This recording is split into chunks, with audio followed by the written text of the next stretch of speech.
भारतीय सेना पाकिस्तान के द्वारा कब्जाया हुआ कश्मीर को छुड़ाने के लिए एकदम तैयार है। हाँ जी, आपने सही सुना। Hello everyone, this is Pinky and I welcome you all to Adda 24/7। आज का जो हम मुद्दा पढ़ने वाले हैं और समझने वाले हैं वो रिलेटेड है हमारे डिफेंस मिनिस्टर के द्वारा एक आई स्टेटमेंट की वजह से। इन्होंने रिसेंटली हाल फिलहाल में इन्होंने एक स्टेटमेंट जारी करी है। इन्होंने एक रैली में एक चीज बोली थी कि हम जो पाकिस्तान ने इलीगली कश्मीर को ऑक्यूपाई किया हुआ है, जिसको हम पाकिस्तान ऑक्यूपाइड कश्मीर बोलते हैं, उसको हम वापस लेंगे। और इसी के रिस्पॉन्स में, इसी की प्रतिक्रिया में हमारे जो लेफ्टिनेंट जनरल हैं, उन्होंने ये बोला है कि मैं आपको इनके साफ साफ शब्द दिखा देती हूं। इन्होंने बोला है कि as far as the Indian army is concerned, it will carry out any order given by the government of India. Whenever such orders are given, we will always be ready for it. यानी हम ये करने के लिए, हम अपने अपने कश्मीर को पूरा यूनाइट करने के लिए एकदम तैयार है। हम सिर्फ और सिर्फ सरकार के इंतजार का, आदेश का, ऑर्डर का इंतजार कर रहे हैं। तो ये स्टेटमेंट आप यहाँ पर देख सकते हैं कितनी इंपॉर्टेंट है। हालांकि पाकिस्तान की तरफ से भी इसका रिस्पांस आया है और उन्होंने हमारे इस क्लेम को, हमारी इन स्टेटमेंट्स को एकदम बेबुनियाद बताया है। बट एनीवेज, हमारे लिए ये मैटर भी नहीं करता कि वो क्या सोचते हैं या उनकी क्या प्रतिक्रिया है। तो ये तो बात रही अब प्रेजेंट कॉन्टेक्स्ट की, या फिर प्रेजेंट जो करंट एस्पेक्ट चल रहा है इस सिचुएशन को लेके, इस पूरे मुद्दे पर। अब मैं आपको थोड़ा सा कहीं और लेके जाना चाहती हूँ, जन्नत में लेके जाना चाहती हूँ, जहां पर हम समझेंगे कि जब हम पीओके की बात करते हैं, पाकिस्तान ऑक्यूपाइड कश्मीर की बात करते हैं, तो हम एग्जैक्टली किस एरिया की या किस चीज की बात कर रहे हैं। उसके लिए आप सभी को ये मैप देखना चाहिए, a very very important map. तो जब हम पाकिस्तान ऑक्यूपाइड कश्मीर की बात करते हैं, हमें ये समझना जरूरी है कि पाकिस्तान ऑक्यूपाइड कश्मीर दो रीजन से मिलकर बना है। सबसे पहला है गिलगित बल्तिस्तान, जिसको मैं जीबी बोलूंगी आके पूरे लेक्चर्स में, राइट। उसके बाद है दूसरा रीजन जिसको पाकिस्तान आजाद कश्मीर बोलता है। तो इन दोनों रीजन्स को मिला के, जो ये आप ग्रीन में देख रहे हैं, इन दोनों रीजन्स को मिला के पूरा बनता है ये पीओके, पाकिस्तान ऑक्यूपाइड कश्मीर। तो ये आपको समझना बेहद जरूरी था। अक्सर लोगों को मैपिंग क्लियर नहीं होती कि हम किस एग्जैक्टली लोकेशन की बात कर रहे हैं। अब एक दो और चीजें मैं आपको बताना चाहती हूं जिसमें स्टूडेंट्स अक्सर कंफ्यूज हो जाते हैं, जिसमें बहुत सारे लोग अक्सर कंफ्यूज हो जाते हैं, which is the boundary lines. LOC और एलएसी में बहुत ज्यादा कंफ्यूजन होता है। तो जब हम एलओसी की बात करते हैं, तो एलओसी ये वाली लाइन है जो सेपरेट करता है पाकिस्तान ऑक्यूपाइड कश्मीर को और इंडिया को, राइट, जैसा कि आप यहाँ पर देख सकते हो। उसके अलावा अगर मैं एलएसी की बात करूं, तो एलएसी सेपरेट करता है लद्दाख या फिर इंडिया के पार्ट को, कहां से? अक्साई चिन से, जिसको अगेन चाइना ने इलीगली ऑक्यूपाई किया हुआ है, राइट। तो इन दोनों में जो डिफरेंसेस हैं वो मैप के द्वारा आई होप आपको समझने में काफी ज्यादा आसानी रही होगी। अब हम चलते हैं थोड़े से इतिहास पर, थोड़ी कुछ इतिहास के कुछ पॉइंट्स जान लेते हैं कि ये पूरा मुद्दा कैसे और क्यों शुरू हुआ। तो आप सभी को पता होगा कि आजादी के बाद हमें अपने देश को एक बनाना था, हमें भारत बनाना था। पहले राज्य अलग अलग थे, प्रिंसली स्टेट्स थे, ब्रिटिशर्स के द्वारा ऑक्यूपाई किए गए स्टेट थे, अलग अलग स्टेट्स थे। तो सबको एक साथ लाके हमें भारत बनाना था, और कश्मीर को साथ लाने का काम दिया गया था जवाहरलाल नेहरू जी को, राइट। उनको उस टाइम के जो राजा थे, जिनके पास कश्मीर था उस टाइम पे, जिनके कंट्रोल में था, राइट, तो राजा हरि सिंह, महाराजा हरि सिंह, इनसे कश्मीर को लेना था। तो जब बातचीत हुई, तब पहले तो इन्होंने मना कर दिया कि हम इंडिया के साथ नहीं शामिल होंगे, हम अपना इंडिपेंडेंट देश चाहते हैं, हम इंडिया के साथ नहीं शामिल होना चाहते। हालांकि कुछ टाइम बाद जब पाकिस्तान ने इन पर अटैक कर दिया, पाकिस्तान के और कश्मीर के बीच में क्लैशेस होने लगे, तब एक बहुत ही ऐतिहासिक दिन आया 26 अक्टूबर 1947 का, जब कश्मीर ने इंस्ट्रूमेंट ऑफ एक्सेशन साइन कर दिया कि हम एक्सेप्ट करते हैं कि हम इंडिया का पार्ट हैं, या फिर बेसिकली हम इंडिया का पार्ट बनना चाहते हैं। ये ऐतिहासिक जो तारीख है, ये भी हमारे लिए बेहद जरूरी है। तो आई होप इतना आपको समझ आ गया होगा इंस्ट्रूमेंट ऑफ एक्सेशन तक। ये एक ऐतिहासिक तारीख थी। इसके अलावा एक और ऐतिहासिक दिन हमारी कंट्री में आया, जिसको कौन सा? 5 अगस्त 2019, 5 अगस्त 2019 जब क्या हुआ, जब 370 को एब्रोगेट कर दिया गया, 370 को एब्रोगेट कर दिया गया। ये किस तरीके से इंपॉर्टेंट है ये हम जान लेते हैं।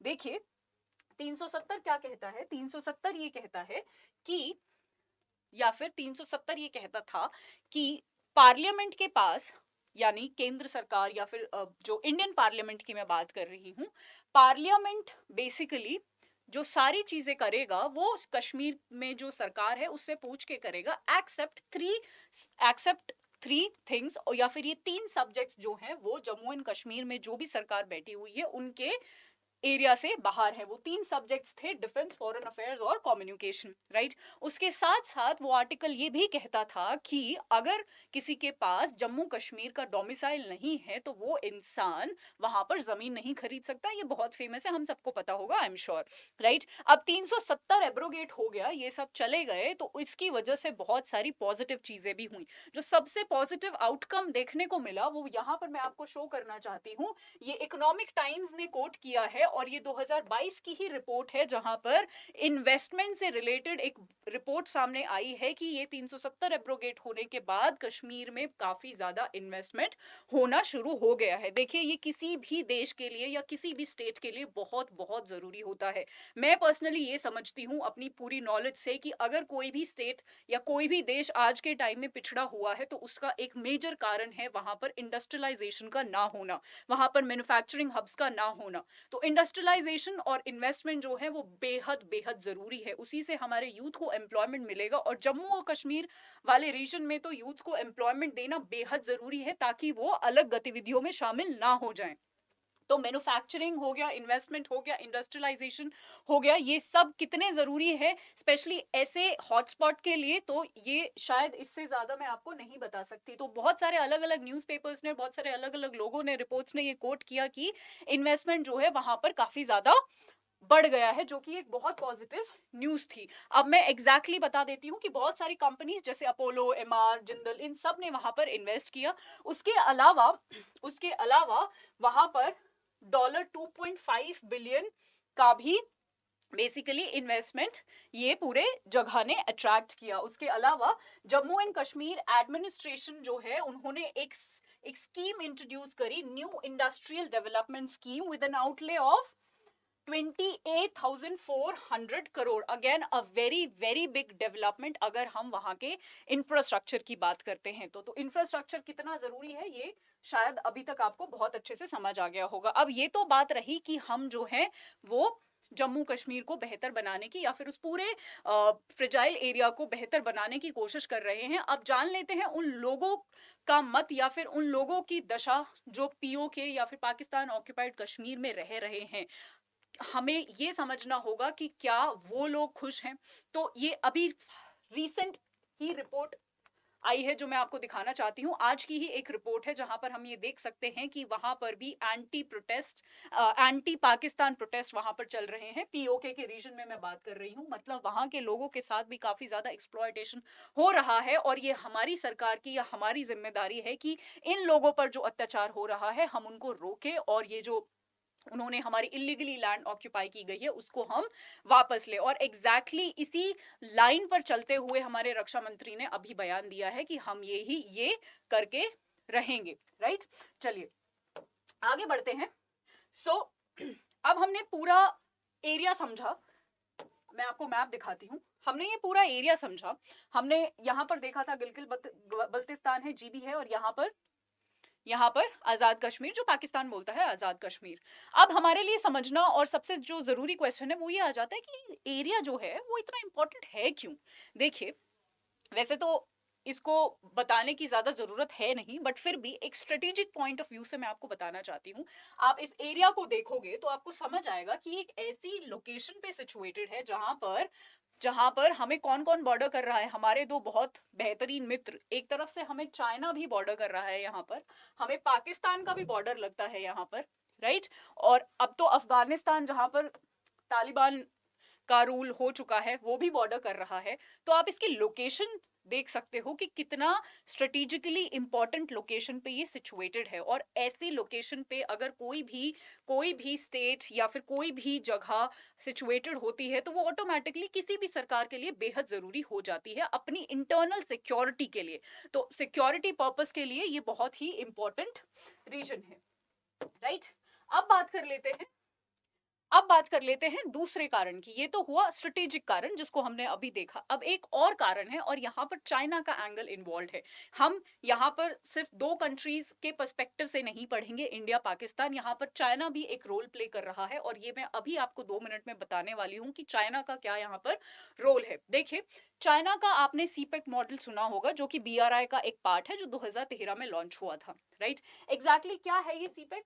ये मैप पे जाने से पहले मैं आपको थोड़ा सा थ्योरेटिकल पार्ट बता देती हूँ। ये एक 3000 किलोमीटर का लॉन्ग रूट है जो कि चाइना के जिंगजियांग प्रोविंस से शुरू होता है और ग्वादर जो कि बलोचिस्तान पाकिस्तान में है वहां पर एंड होता है, राइट। तो ये जो पूरा सीपेक कॉरिडोर है ये आपको समझना जरूरी है। और इसमें जो सबसे बेहद जरूरी पॉइंट है वो ये है कि ये सीपेक कहां से पास हो रहा है। आप देख सकते हो GB से ये पास हो रहा है जो कि किसका पार्ट है? जो कि हमारा पार्ट है, बट पाकिस्तान ने इलीगली ऑक्यूपाई किया हुआ है।